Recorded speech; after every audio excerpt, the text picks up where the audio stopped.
Hi everybody, my name is Alvaro Silva and I'm going to talk to you about privacy.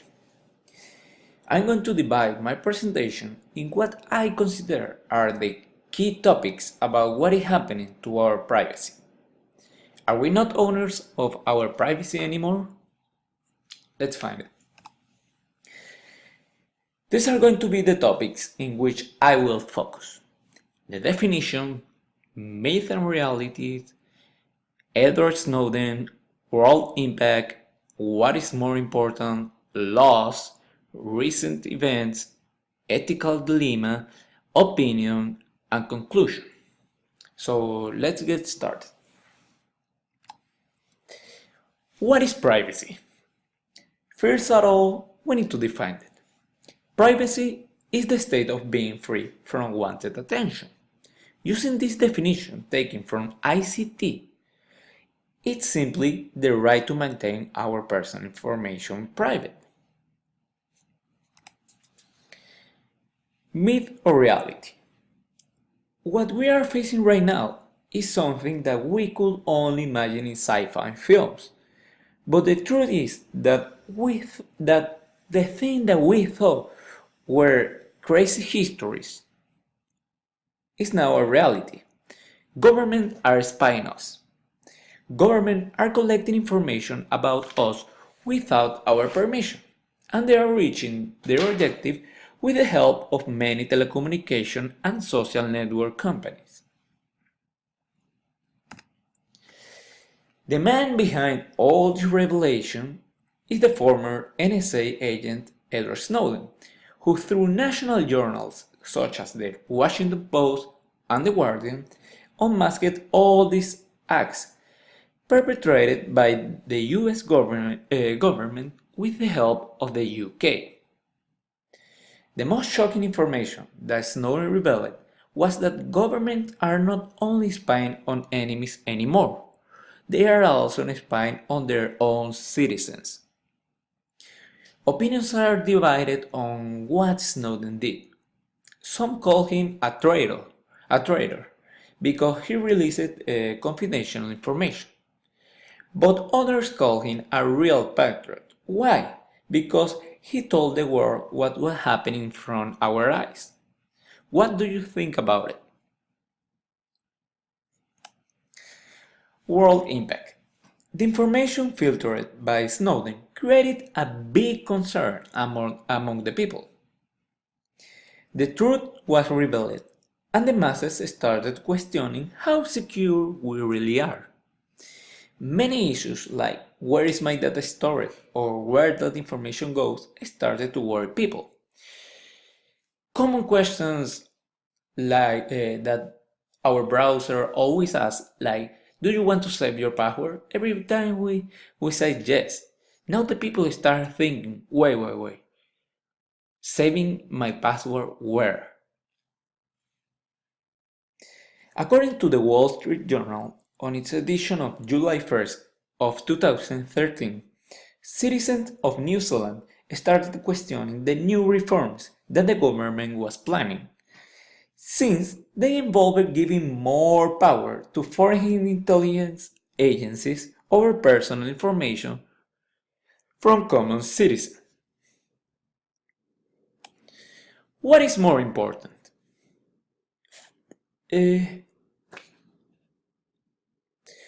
With this title, Michael Gonkar from the New York Times started his article after the leaks of 2013. What is more important, our privacy or national security?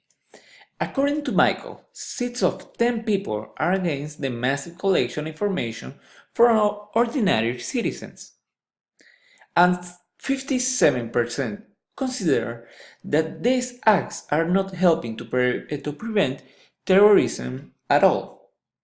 Are the governments considering us potential criminals? Laws. The digital era created a legal vacuum around our rights, or that is what government tried us to believe. It's illegal to open letters from a citizen mailbox, but they consider that this scope is not extended to the emails. Also, it is illegal to tap a regular landline without a legal order. But as before, mobile calls are not included in these restrictions. Recent events. In recent times, there is a struggle between FBI and Apple. The FBI is trying to convince Apple to give them a method to unblock an iPhone property of one of the shooters from San Bernardino. But Apple is refusing constantly because if they give the FBI that method, they could create a backdoor to hack every iPhone they would like without the owner's permission. I'm of the opinion that Apple should cooperate with the authorities, but I'm against of giving them a general key to access devices that may have a high content of our personal information. Ethical dilemma. Finally, there is an ethical dilemma in terms of privacy, where in one hand our security is very important, in the other hand we have to quit our right of privacy in order to be safe. Security is essential, that's true, but the right of privacy is one of the pillars of democracy. Opinion. In my opinion, people are mostly concerned about how their information is going to be used. We won't know when our information is extracted or who will be using it. The fear of being watched when we don't know is what concerns me most, mainly because all our information is going to be located in some generic servers, which as we know can be cracked. The worst part of this is the impotence to not be capable to secure that information. You only have to stay there waiting that nobody access to them incorrectly. Conclusion. Our information is very valuable. That's the reason why government and other entities want to have it. Governments from around the world are discussing that it is essential to have this information to prevent terrorist acts. I agree with that, because our security is top priority, even more in present days with the recent attack from terrorist organizations such as the ISIS. But are we going to live in a real free world where we are being watched 24/7? A practical midpoint between privacy and personal safety must be found. Thank you very much. These are the references that I use to my image, my content, and